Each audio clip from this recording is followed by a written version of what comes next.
नमस्कार, मैं doctor Anjali Jaipal, associate professor SD government college Beawar. E content में आज हमारा टॉपिक है लोक विधि विज्ञान की आलोचना, क्रिटिसिज्म ऑफ एथनोमेथोलॉजी। जैसा कि हम जानते हैं, एथनोमेथोलॉजी मानवीय परिप्रेक्ष्य का एक प्रमुख उपागम है।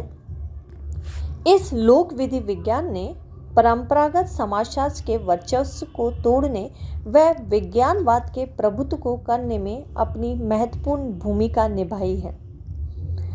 लोक विधि विज्ञान, इसमें दिन प्रतिदिन की घटनाओं पर बल दिया जाता है तथा भाषा के सामाजिक पक्ष को समझने पर बल दिया जाता है। यह लघु स्तरीय अध्ययनों को महत्वपूर्ण मानता है। यह लोक विधि विज्ञान आम व्यक्तियों के आम जीवन और उनके व्यवहारिक तर्क के आधार पर घटनाओं को समझने पर बल देता है।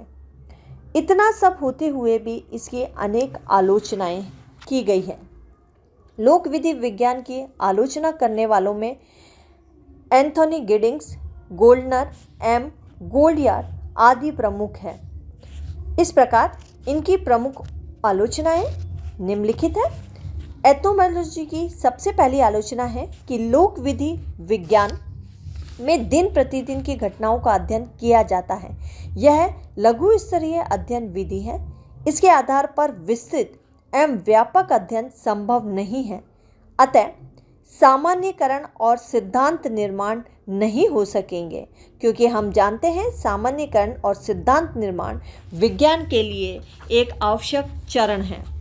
दूसरी आलोचना है कि लोक विधि विज्ञानवादी परंपरागत समाजशास्त्रीय अध्ययन पद्धतियों, तकनीकों आदि की आलोचना करते हैं, किंतु इनमें सुधार के लिए ये कोई उपयोगी सुझाव नहीं देते हैं। तीसरी आलोचना, लोक विधि विज्ञान की जड़ें दर्शन शास्त्र में निहित है।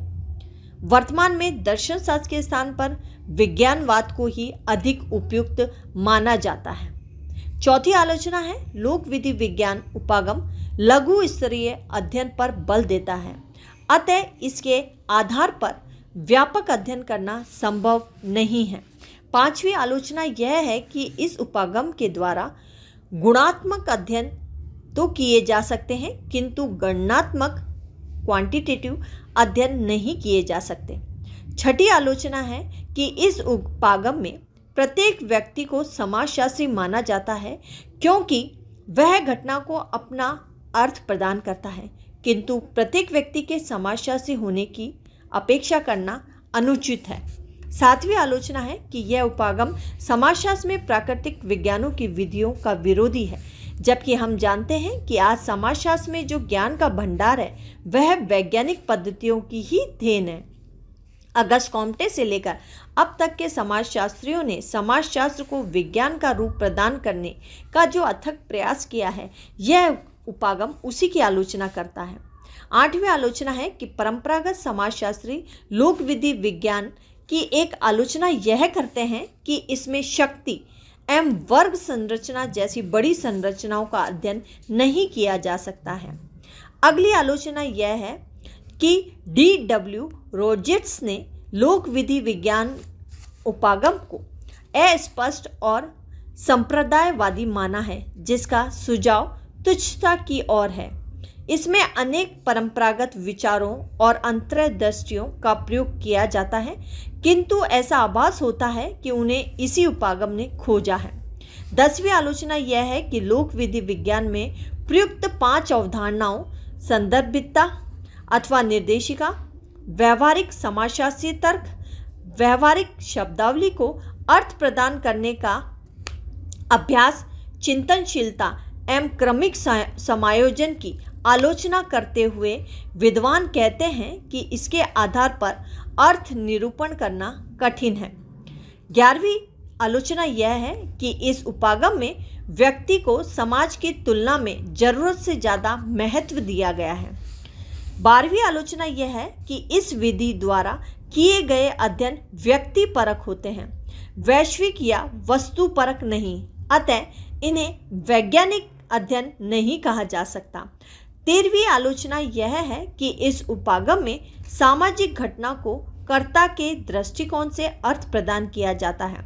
एक ही घटना को अलग अलग व्यक्ति अलग अलग दृष्टिकोण से यदि अर्थ प्रदान करेंगे तो उस घटना का वास्तविक रूप जानना कठिन होगा।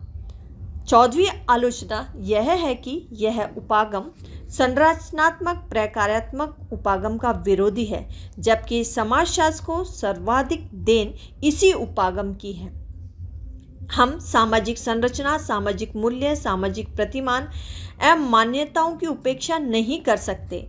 ये समाज में नियंत्रण और निरंतरता को बनाए रखने में सदैव उपयोगी है। अतः लोक विधि विज्ञान में क्लिष्ट और अस्पष्ट भाषा का प्रयोग किया जाता है। कुछ विद्वानों का तो यह मत है कि भाषा की जटिलता में तो गारफिंकल ने पार्सन्स को भी पीछे छोड़ दिया है। अतः इस प्रकार से हमने देखा कि लोक विधि विज्ञान या एथनोमेथोडोलॉजी की कई आलोचना विभिन्न समाजशास्त्रियों के द्वारा की गई है, जिसके बारे में हमने आज अध्ययन किया। धन्यवाद।